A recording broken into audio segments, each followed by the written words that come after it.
नमस्कार, मैं खुशबू यादव और आप देख रहे हैं BNY न्यूज। एक नई आवाज, एक नई पहचान।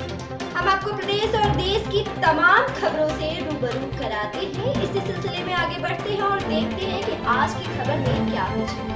प्रत्यूष बिहार में हर्षोल्लास पूर्वक मनाया गया सरस्वती पूजन समारोह। आपको बता दें, भगवती सरस्वती माँ विद्या, ज्ञान और वाणी की अधिष्ठात्री देवी तथा सर्वथा शास्त्र ज्ञान को देने वाली है। विद्या की देवी सरस्वती सत्वगुण संपन्न है। वाग्य देवी सौभाग्य गुणों की दात्री तथा वसु सदा इत्यादि सभी देवों की राशि का सृष्टि निर्माण वाग्य देवी का कार्य वे संसार की निर्मात्री एवं अधिशेषवरी है। वाग्य देवी को प्रसन्न कर लेने से मनुष्य संसार के सारे सुख भोगता है। इनके अनुग्रह में मनुष्य ज्ञानी, विज्ञानी, मेधावी, महर्षि और ब्रह्मषि हो जाता है। यह उदयगार माघ शुक्ल पंचमी दिन बुधवार को वीणा वादिनी सरस्वती के जन्म दिवस पर प्रत्यूष बिहार के प्रधानाचार्य राणा प्रताप सिंह ने व्यक्त किया।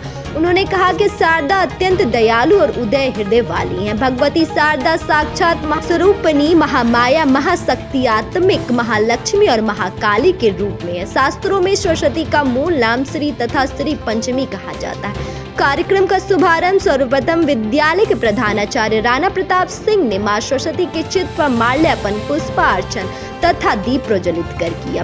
तत्पश्चात 10वीं के छात्रों द्वारा शशांक मौली शुक्ला के निर्देशन में पूजन हवन के साथ ही महाआरती का कार्यक्रम संपन्न कराया गया। इस अवसर पर बच्चों ने मां सरस्वती की वंदना के साथ साथ विभिन्न वसंती गीत प्रस्तुत किए। समारोह में मुख्य रूप से विद्यालय के प्रधानाचार्य राणा प्रताप सिंह, नंदलाल जायसवाल उर्फ शिव, तारकेश्वर विश्वकर्मा, सभासद प्रतिनिधि सज्जाद अली, राजेंद्र प्रसाद गुप्ता, विजय बहादुर सिंह, गौतम शर्मा, मोहित रुंगवटा, महक बर्णवाल, प्रियंका यादव, साक्षी विश्वकर्मा, आरती प्रजापति, सलोनी गोस्वामी, अनुपमा भारती, शिका दिवाकर, रागिनी यादव, पलक शर्मा, सलोनी भारती, छात्र संघ अध्यक्ष खुशबू यादव, मंत्री कार्तिक सिंह, प्रतीक सिंह मोनू, मोहित बघेल, आलोक मदेशिया, पायल त्रिपाठी, मानवी गौतम, अमीषा यादव, कामना निगम सहित काफी शिक्षक व छात्र छात्राएं उपस्थित रहे। BNY न्यूज के लिए रुद्रपुर से आशुतोष शर्मा की रिपोर्ट।